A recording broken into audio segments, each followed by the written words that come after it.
Namo tassa bhagavato arahato samma sambuddhassa. Namo tassa bhagavato arahato samma sambuddhassa. Namo tassa bhagavato arahato samma sambuddhassa.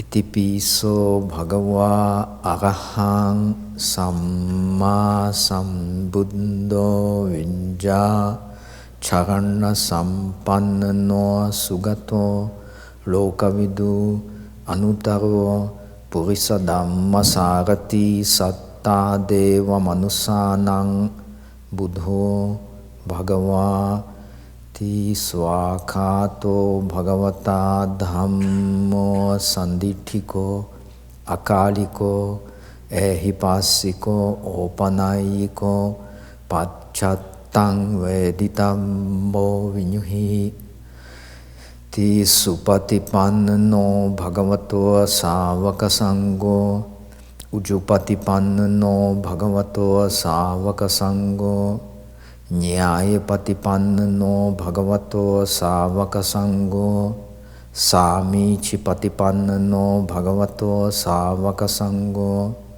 Yadidang chattari purisa yugani atta purisa pugala ese bhagavato savaka sangho Ahuneyo pahuneyo dakhineyo anjali karaniyo anut tarang punyakhetang lokasa ti evang buddhang sarantanang dhammang sanghang cha bhikkhavo bhayam va chambitattam va lomahamso nahe sati yuti.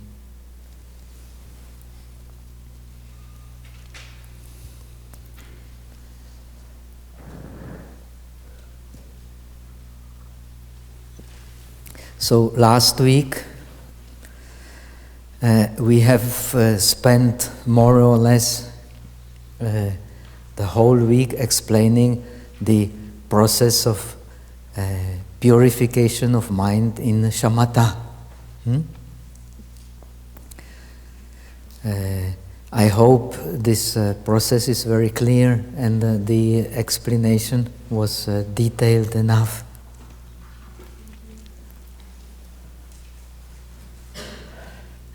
The principles that we have explained apply to actually to any meditation object.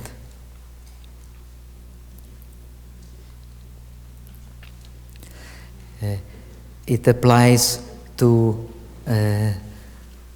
using the Tiantai division. It applies to objects connected with worldly meditation.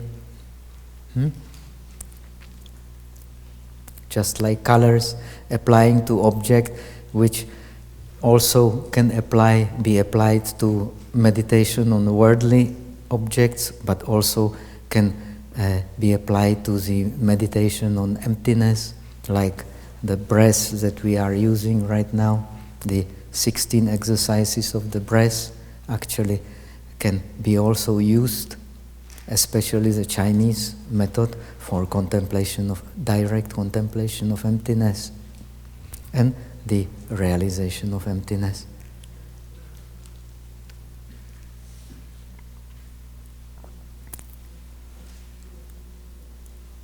So, and it can be used also directly for the contemplation of emptiness, just as it is in the Chan tradition and so on, where the mind turns on the mind itself and contemplates the empty nature of the mind.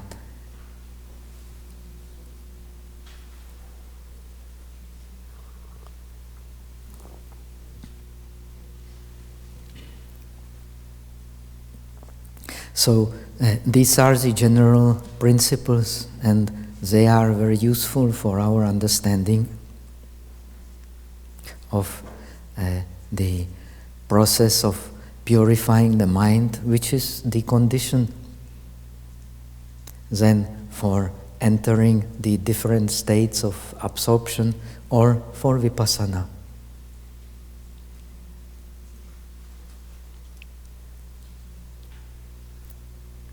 So we have already emphasized that in the Northern tradition the emphasis is because the main purpose of meditation is the search for emptiness and direct realization of emptiness. The emphasis is much more on the mastery of the mind rather than on quickly attaining different states of dhyana, of Chan. Here we are talking of the traditional Chan, not the Chan as it is understood in the Chan tradition, but the Chan which is called in China Ru Lai Chan, the first, second, third, fourth dhyana, and the four formless dhyanas. These 8 kinds of samapatis, Tengzhi, the attainments, they are explained in the Abhidharma as the Samma Samadhi, Samyak Samadhi, the correct concentration.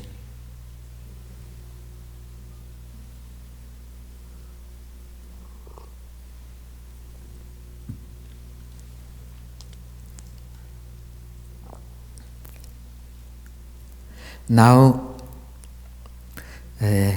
originally I was planning then to talk about the aspects of the shamatha practice as in the framework of understanding of the perfection of dhyana, as it is explained in the scriptures of Northern Buddhism.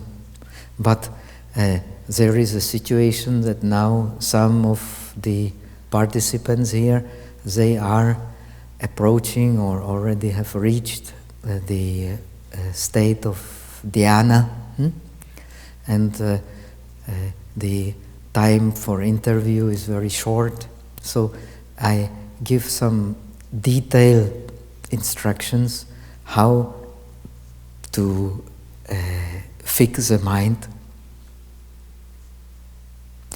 using the breath.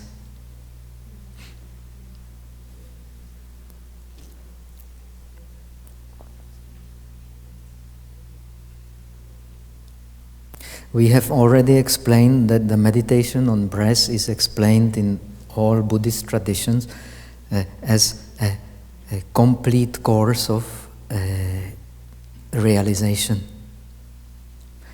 When it is explained in terms of the 16 exercises, the first 4 exercises concerned with the mindfulness of the body, the second 4 exercises, mindfulness of the sensations. The third 4 exercises, mindfulness of the mind. And finally, the mindfulness of the mental objects directly concerned with the process of liberation.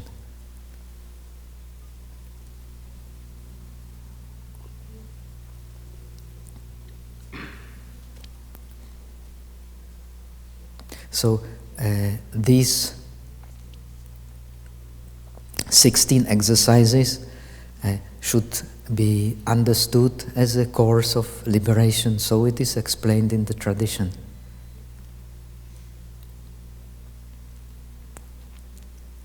The mindfulness of the body, mindfulness of the feelings, mindfulness of the mind, both have the shamatha aspect and the vipassana aspect. Only then they can become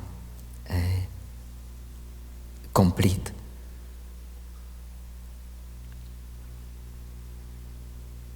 The mindfulness of the mental objects, that means the last part of the exercises explaining the practice of mindfulness on the breath, is only vipassana. And these last 4 exercises then actually lead to the cutting off of the sanyojanas, of the fetters which bind us to samsara.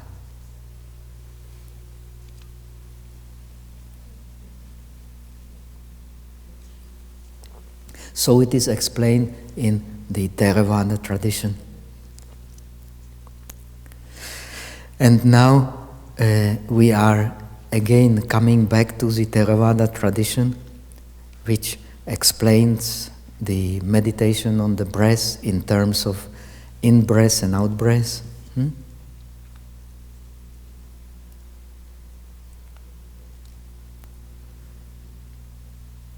Does not mention the so-called in-between breaths. This in-breath and out-breath, we have already explained, is to be experienced at the touching point or the touching place.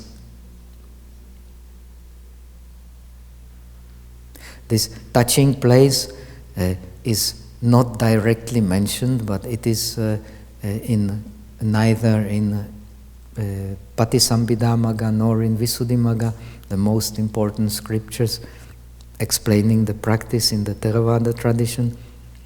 But it is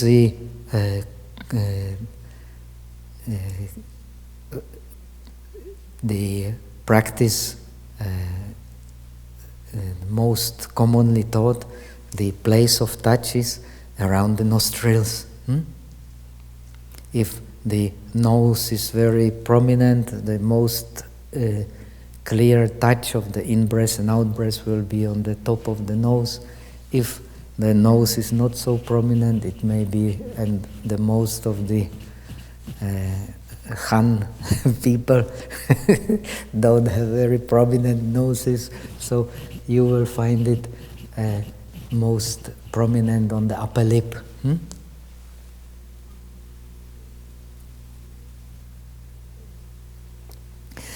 We have already explained that in the Shastras of the Northern tradition, the mindfulness of the body here being the breath especially, which is based on the body, is explained in 3 steps: the counting, the following, and the fixing. In the Southern tradition, we have 4 steps: the counting, the following, touching, and fixing.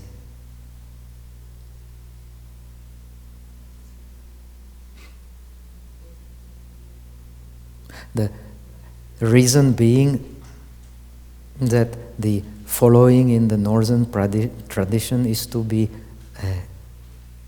done in the whole body. In the Southern tradition, the following is at the Anapana nimitta, the sign of the breath. Nimitta is very important word in the Buddhist traditions, very often misunderstood. In Chinese translated as xiang, xiang without the heart underneath. Only tree and I, not the heart underneath. This xiang can be translated either as the image, either or as a sign, or as a symbol.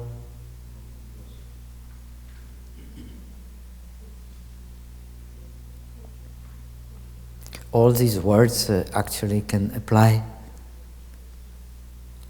or a picture.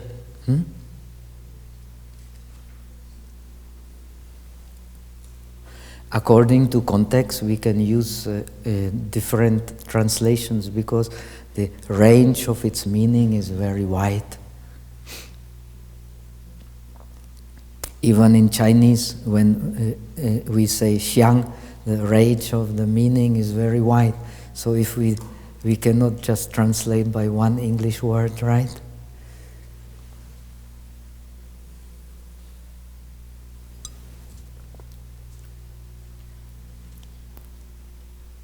So the breath is to be distinguished at the Anapana nimitta. Anapana is the name for in-breath and out-breath.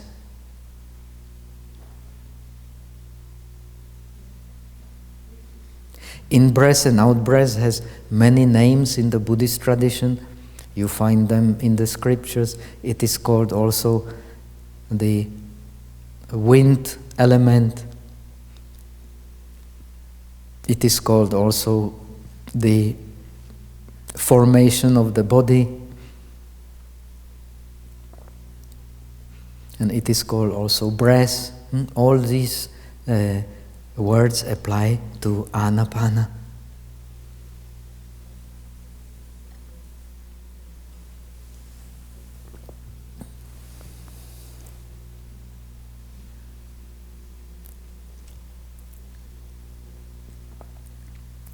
So, in order to seize the object by mind, you need a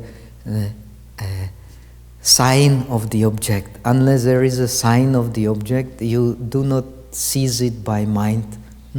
Very important to understand.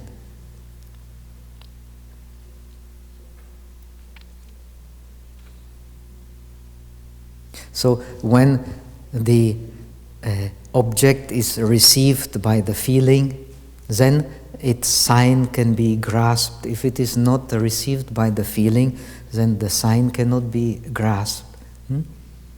So the process of feeling and process of perception, they come together.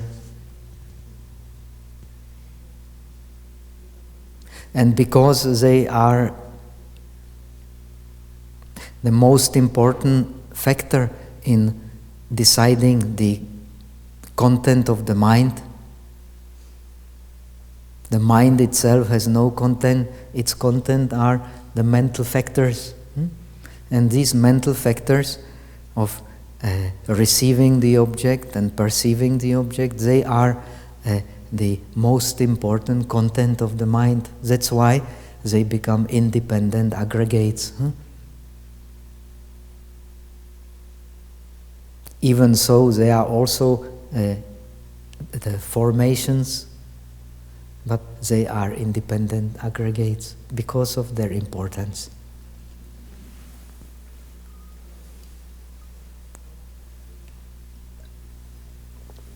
So how we differentiate the world depends on how we receive it, that is how we feel it, and how we perceive it.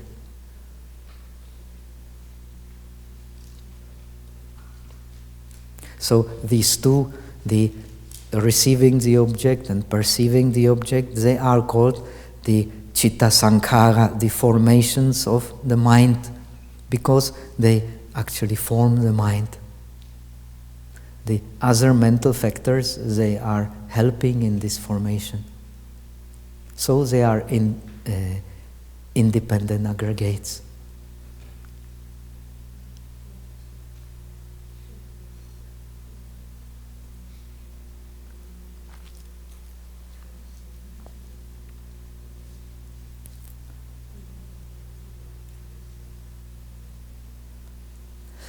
So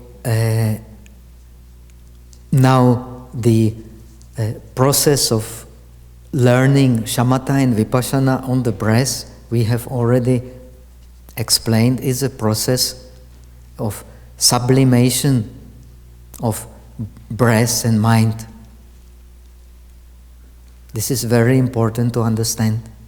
Both Samatha, concentration, and Vipassana, wisdom, Vipassana is a synonym of wisdom, they refine the mind and the object.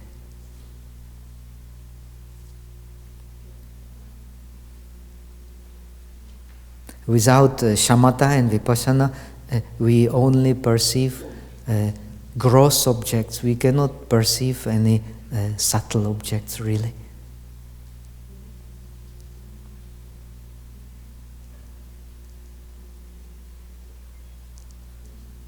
And because the mind is gross,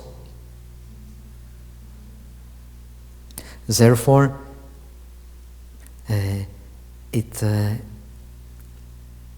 is dominated by the gross feelings and gross perceptions.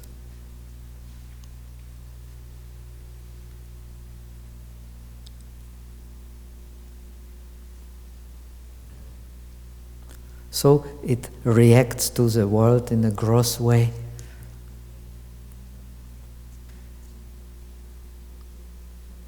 Holding to the objects of feeling and perception like a monkey.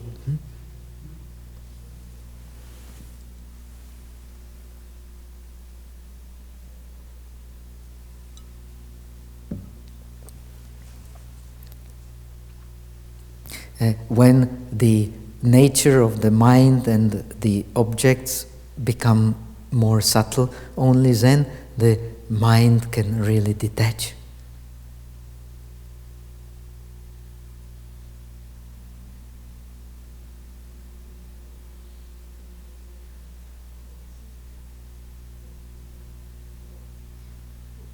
So, as we have explained, the process of detachment of the mind is also the process of the sublimation of the mind and its object.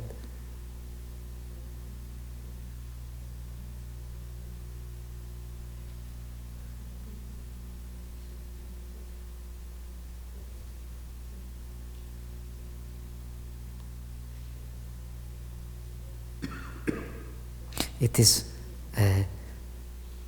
very important to understand, otherwise all these exercises of mindfulness to the breath will not be clear and will not be correctly understood.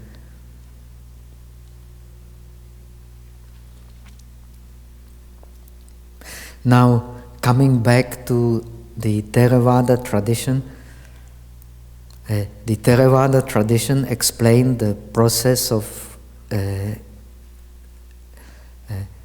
Anapana Sati meditation, of meditation on the mindfulness of breath,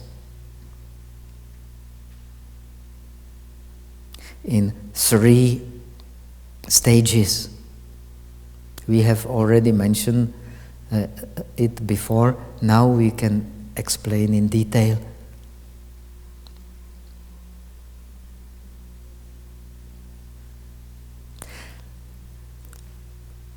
At first stage, the mind is purified. That stage we have been describing in detail. These are the 9 stages of shamatha.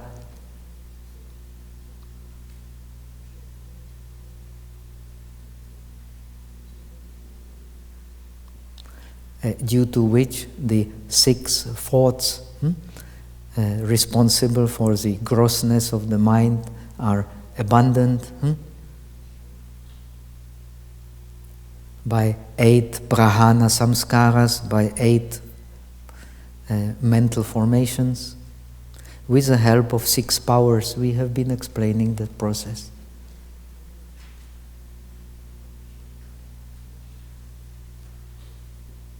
Now, when the mind becomes purified, the second stage is, according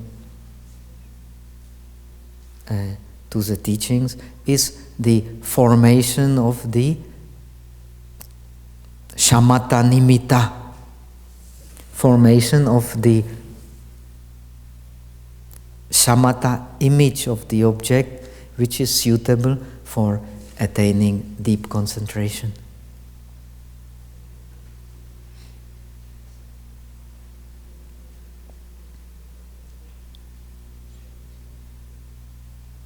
The perception of the subtle forms, and not to speak about the formless, is only possible when we have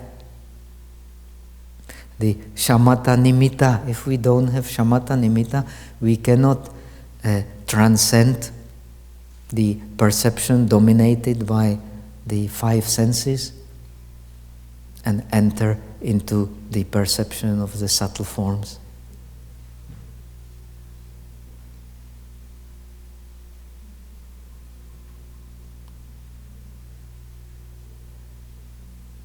It is the perception of the subtle forms which allows the mind to flow uninterruptedly on the same object and with the same mental factors. This is a state of dhyana.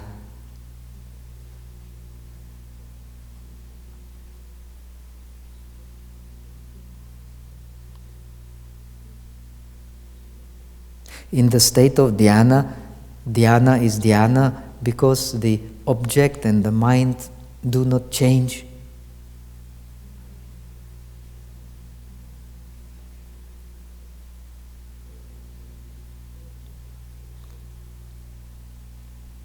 Because the object and the mind do not change, this is a traditional training of making the mind very powerful.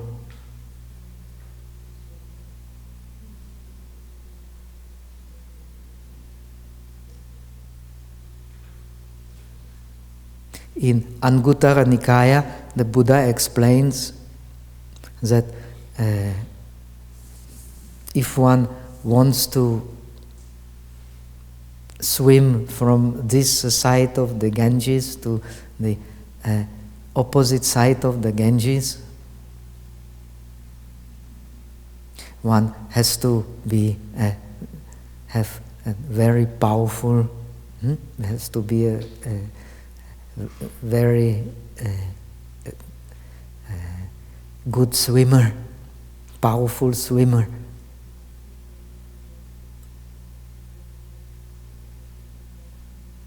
Similarly, if the mind wants to abandon this shore of suffering and land in the safety of nirvana, it has to be a powerful mind. A weak mind cannot do it. It cannot cross this river of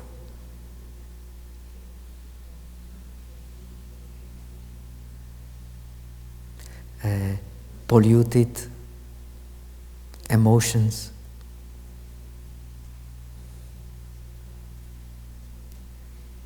Only a powerful mind can transcend the conflicting emotions.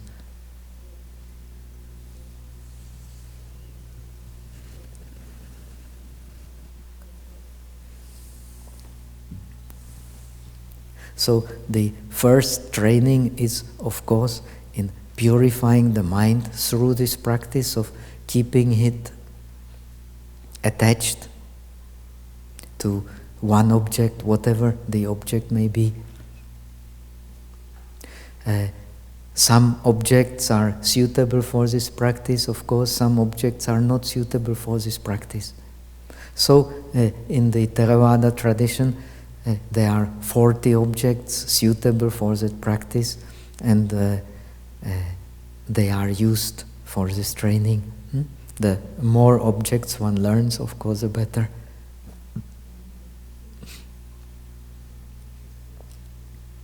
The Milinda Panha, the questions of the King Milinda, one of the most popular scriptures in the Theravada tradition, also popular in China, translated 3 times into Chinese, says the wise Arahat Nagasena tells the great Greek king Milinda that the good yogi is like the sun with many rays. So the good yogi has many meditation objects which he can use in accordance with his wish.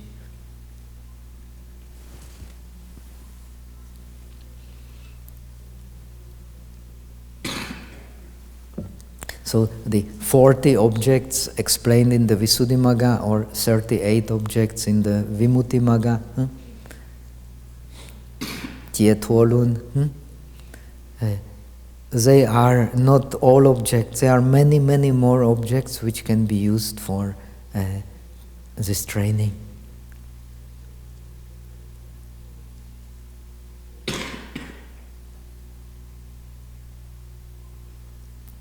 We will not go into the detail.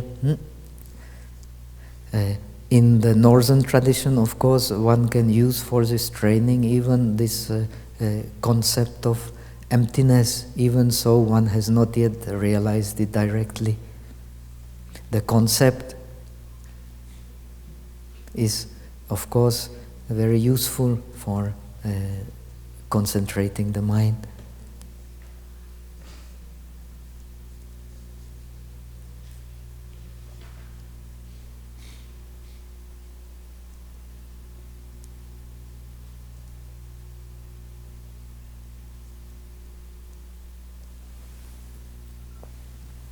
So,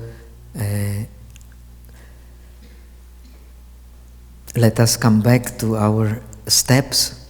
So, the beginning step or initial step has 3 characteristics. The first characteristic is purifying the mind. The second characteristic is forming the stable shamatha nimitta, the stable image of the object which is suitable for transcending the perception dominated by the 5 senses.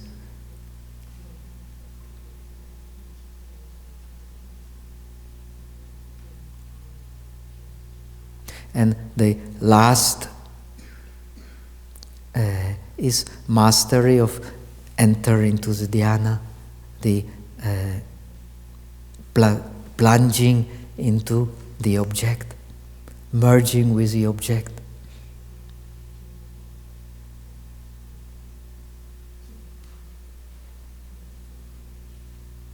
So these are the initial stages of the training.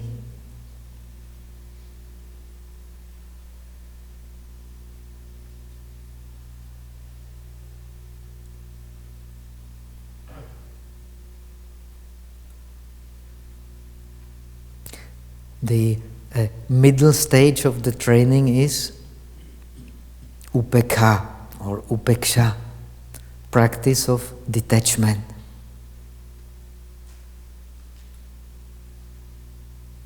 Detachment from what? Detachment from this concentrated mind, detachment from this pure mind, and detachment from the happiness connected with this pure, concentrated mind.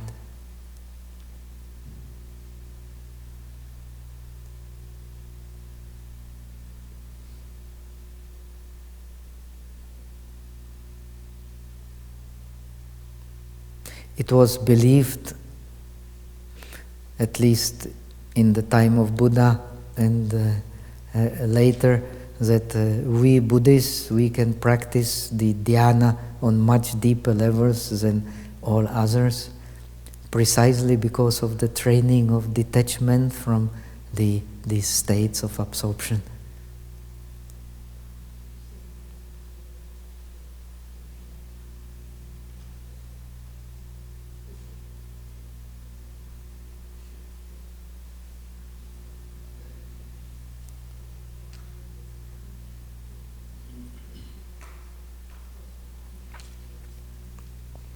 Then the last stage of mastery, which also presupposes, in a way, training in Vipassana. Without the training in Vipassana, also the training of detachment from the dhyana will not be perfect. So these 2 trainings merge. They also merge in these 16 exercises of Anapana Sati. We have already mentioned that the attention on the breath in the sense of mindfulness of the body, attention to the breath in the sense of mindfulness of the feelings, attention to the breath in terms of mindfulness of the mind. These three kinds of mindfulnesses, they have both Samatha and Vipassana aspect, only then they can be mastered.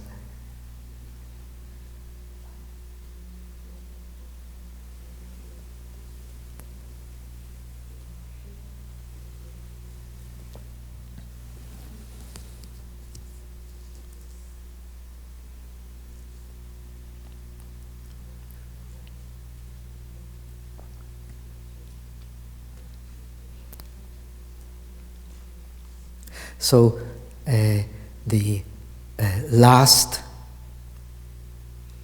the state of perfection has 4 characteristics. The previous states have only 3. Here we have 4 characteristics. Why? Because it is a long, long training.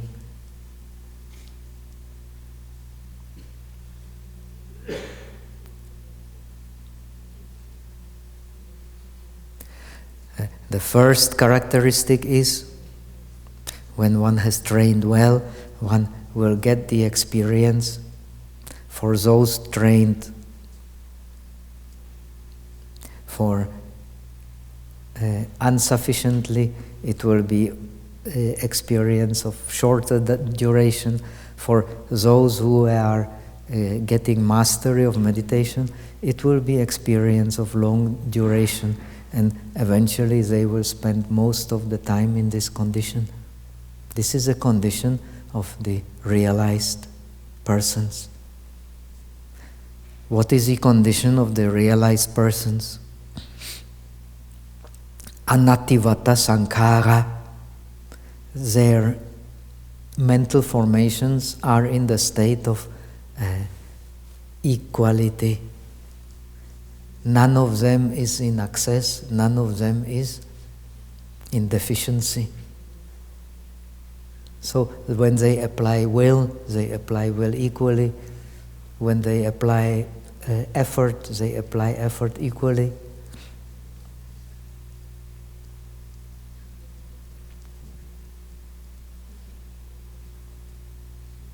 When they apply applied thought, sustained thought, they apply them equally so that their minds flow on the objects like we have said, like purified butter.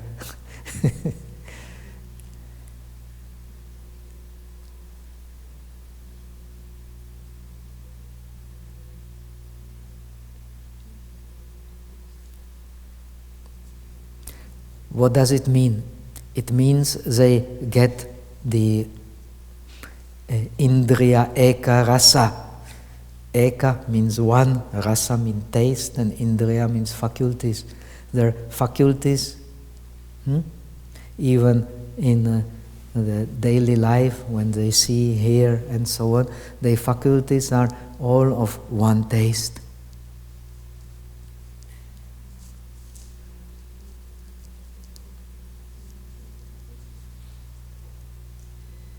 What does it mean? It does not mean that they are not experiencing pleasant object, that they are not having good fun. They are having a lot of fun, but their mind does not move.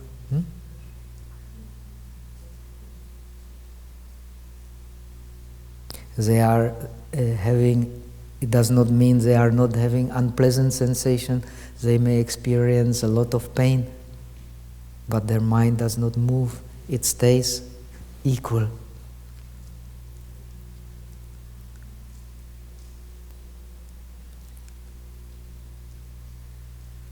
It stays impartial to the pleasure and pain.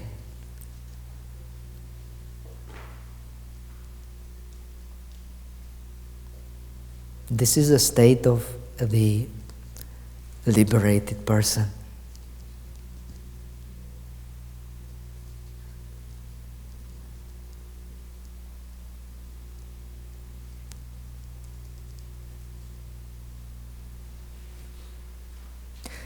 this state is, of course, completely perfected in the state of Buddhahood.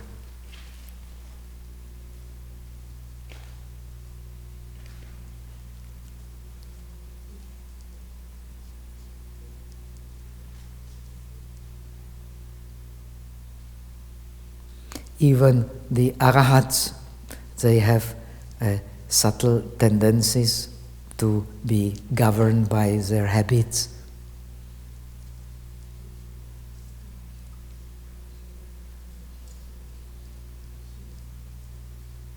So, if there is a Chinese arahat, he may eat a lot of tofu.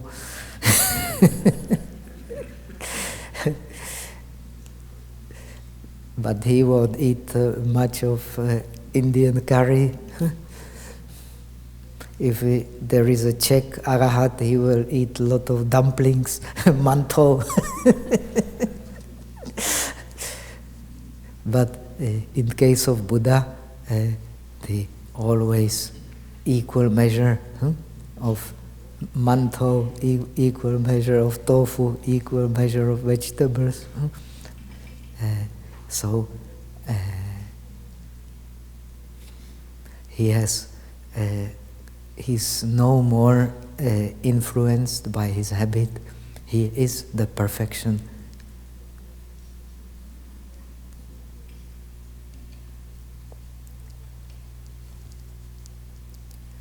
So in the words of the wise Maudgaliana, the most outstanding disciple of the Buddha, the perfect yogi is like a bee. It takes from the flower only what it needs and flies away.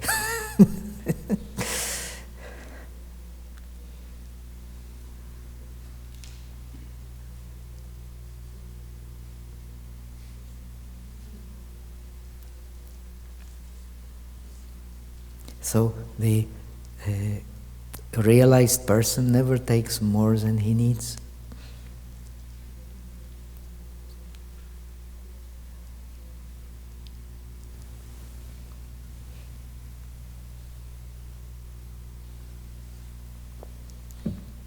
That's why he can keep the state of one taste of faculties.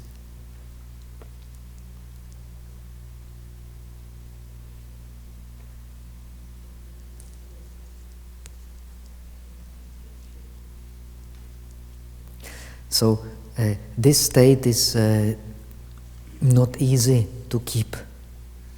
So one has to, the third characteristic of the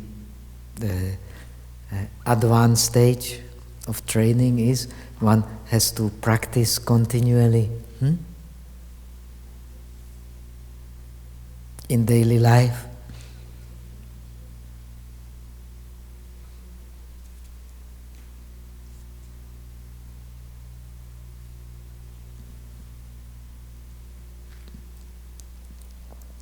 And the fourth characteristic is one has to be determined to do so. One will only do so when one has a determination.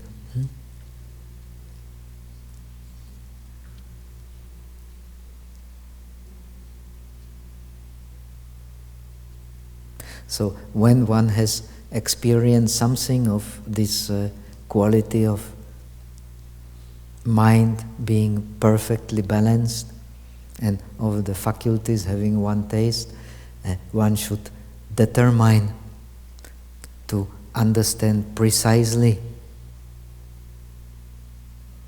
how to keep it and practice it continually.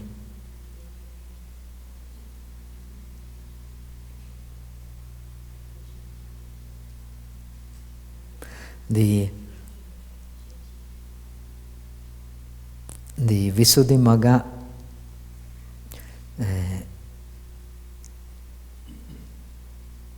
speaks of the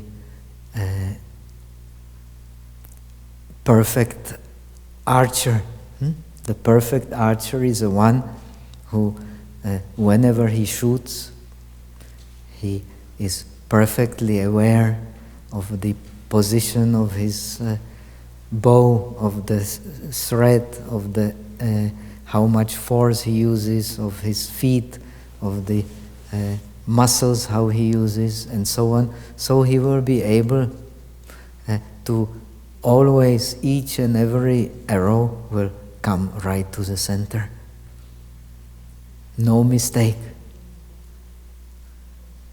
The Buddha himself, in being of the warrior caste, he was the most excellent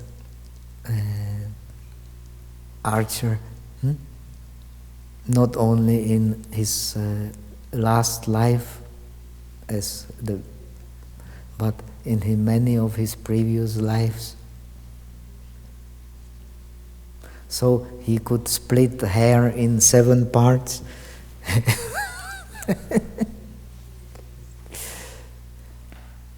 So the job of the skillful yogi is precisely like that. It is a difficult job to keep this one taste of faculties and the state of mind where the mental factors are in perfect balance.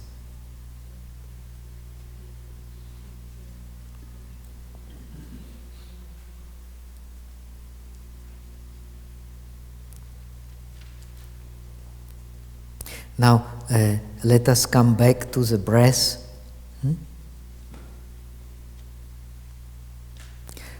This formation of the stable, the process of purifying the mind, the formation of the stable, sublime image of the breath has been explained in the Patisambhida Magga, in the path of discrimination. Path of discrimination is also, in a way, the most frequently quoted scripture in the Visuddhimagga, attributed to the Arahat Kachayana.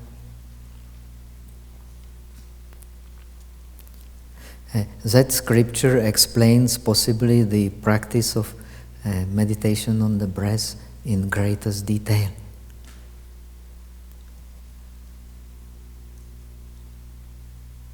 And this process of purifying the mind and of creating a stable mental image of the breath is explained in terms of removing 18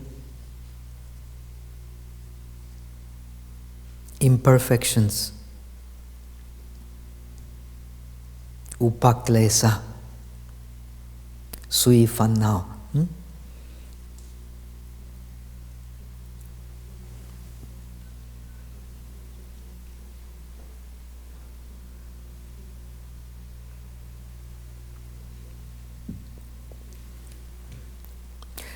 They will be very helpful especially for those who are approaching the state of absorption, and they are useful in a way for understanding the process of purification of the mind.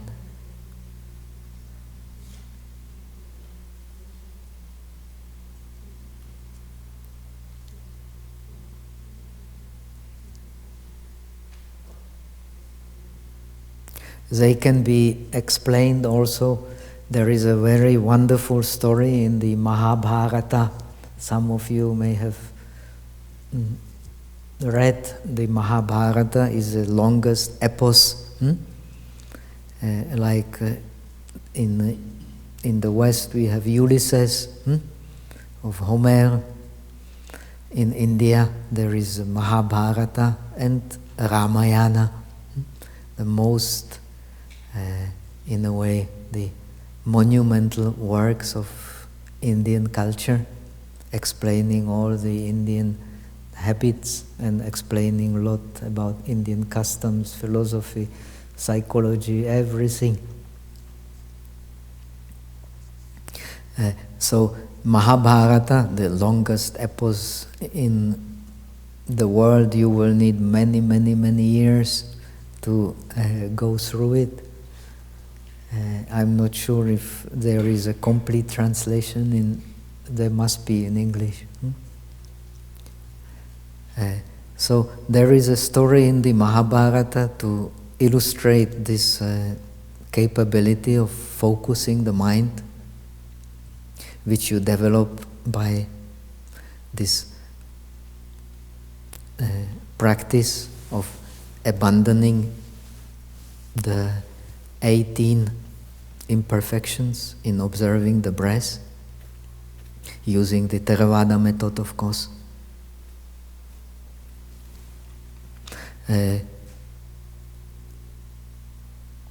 There was one of the most famous warriors and teacher of warriors, probably known on this earth, was Drona Acharya. And he was the instructor in martial arts for the two princely families, the Pandavas and Kauravas, who became enemies and fought the Mahabharata famous war. So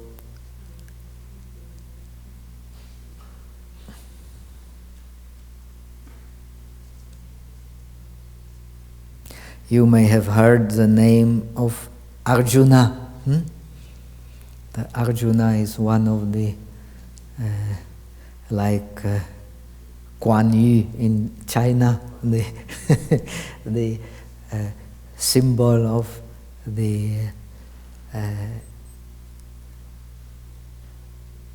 great warrior, fearless warrior.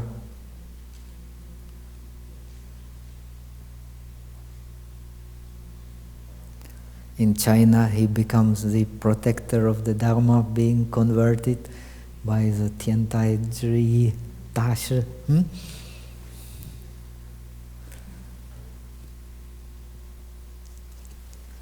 So, Arjuna, he was the best disciple of Dronacharya.